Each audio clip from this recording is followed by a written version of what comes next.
KPK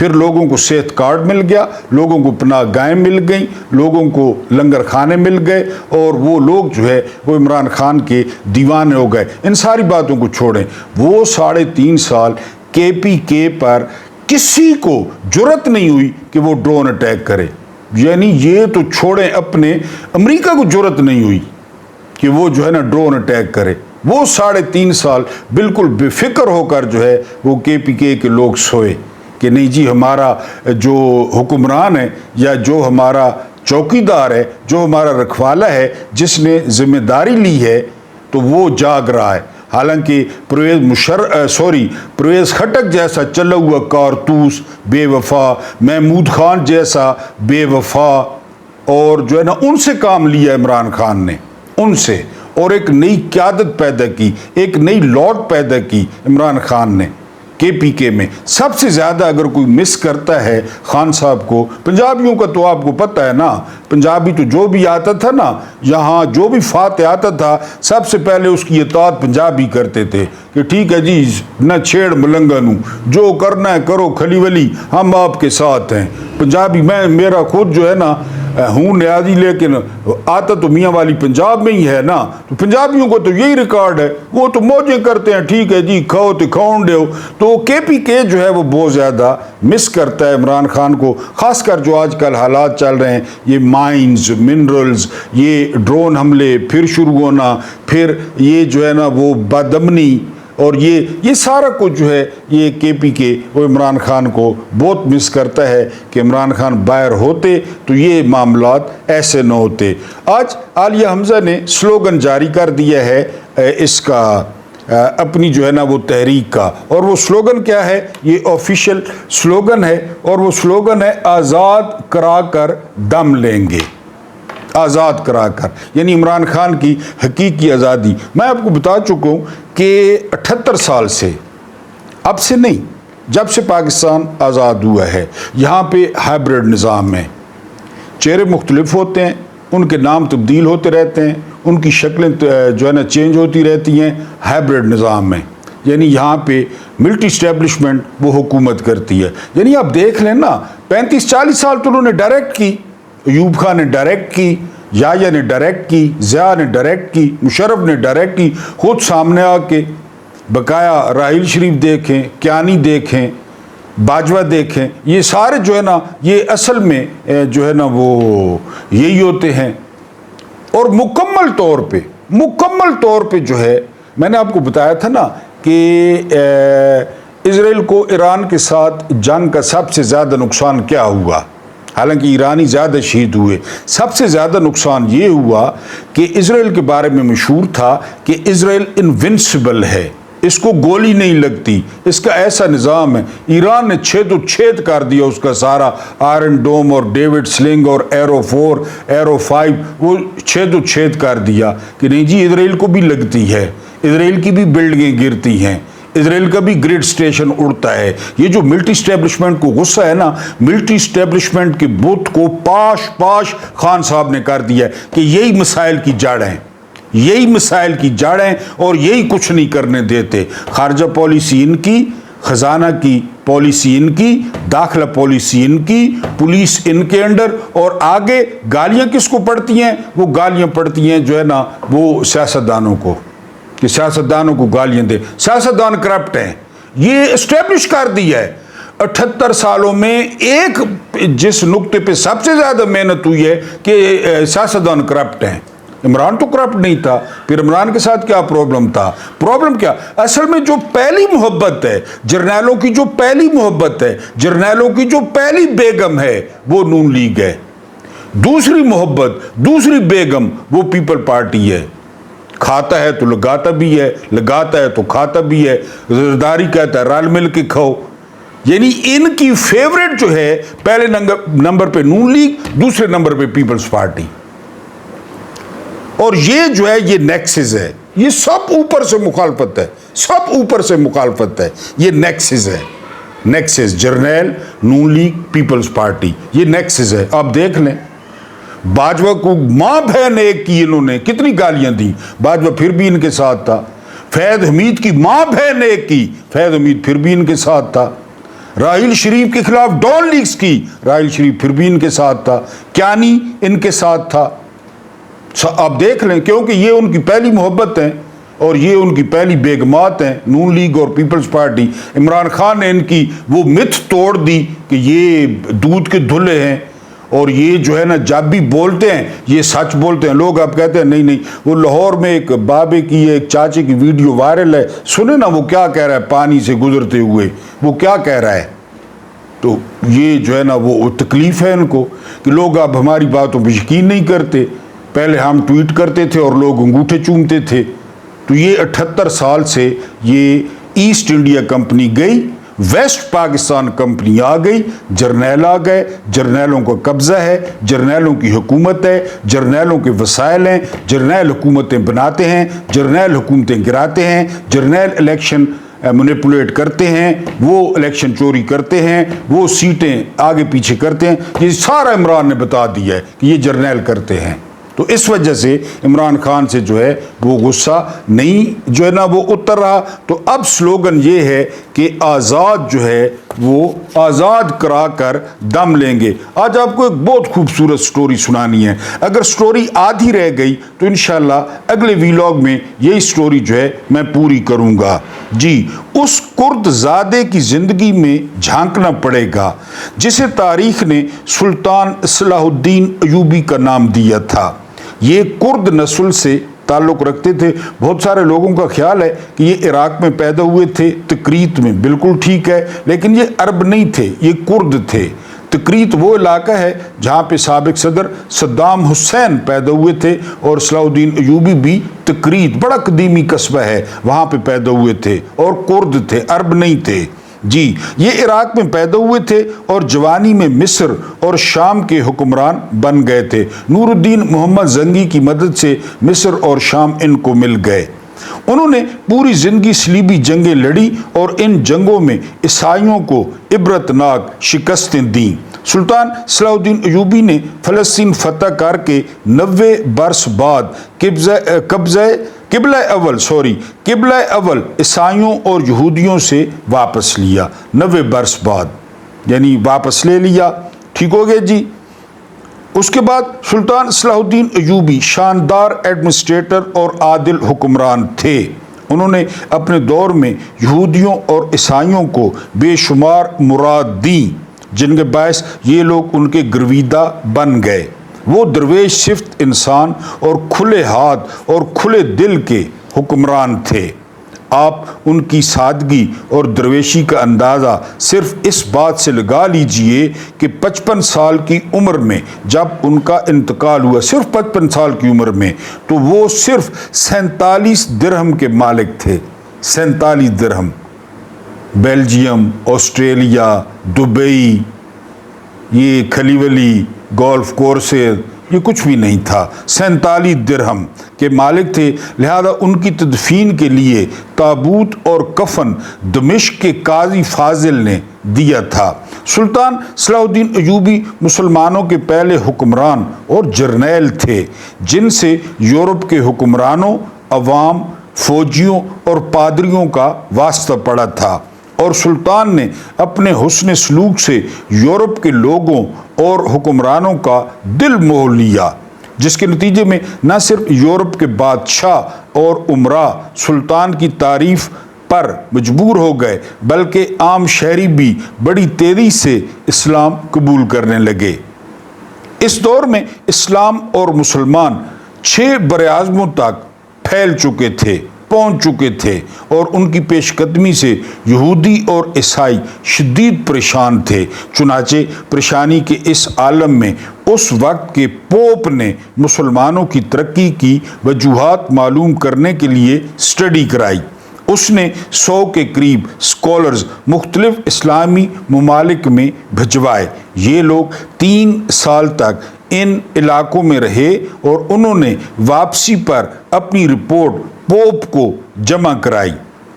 pope کو اس تحقیقاتی report سے معلوم ہوا مسلمانوں کے غلبے کی سب سے بڑی وجہ ان کا نظام عدل ہے۔ یا فریدی صاحب، امین الدین خان صاحب، قادر خان یا جمال بندو خیل صاحب، یہ محمد علی مدر صاحب، آپ لوگوں نے تو تماشا بنا رکھا ہے نا عدل کو، اور سپریم کورٹ کو کوٹھا بنا رکھا ہے کہ یہ کوٹھا ہے، میں نے نوٹ وکھا میرا موڈ بنے اور واٹس ایپ پہ فیصلے کرتے ہیں۔ یہ تحقیقاتی رپورٹ پڑھیں۔ اس لیے اس کہانی کو شامل کیا ہے کہ ہمارا مسئلہ کیا ہے۔ ڈاکٹر تب آپ کا علاج کرے گا جب وہ تشخیص کرے گا، تشخیص ہو جائے گی، علاج بہت آسان ہے۔ یہ کہانی جاری ہے اور ابھی اصل کہانی شروع بھی نہیں ہوئی۔ اصل کہانی انشاءاللہ تعالی نیکسٹ ویلاگ میں، کیونکہ ویلاگ بہت زیادہ لمبا ہو جاتا ہے۔ اللہ پاک آپ کو آسانیاں عطا فرمائے، آسانیاں بانٹنے کی توفیق عطا فرمائے۔ میرا رب کریم آپ کے اور میرے مرحومین کی مغفرت فرمائے، ان کے ساتھ عدل کا نہیں رحم کا اور احسان کا معاملہ فرمائے۔ مجھے برداشت کرنے کا بہت بہت شکریہ۔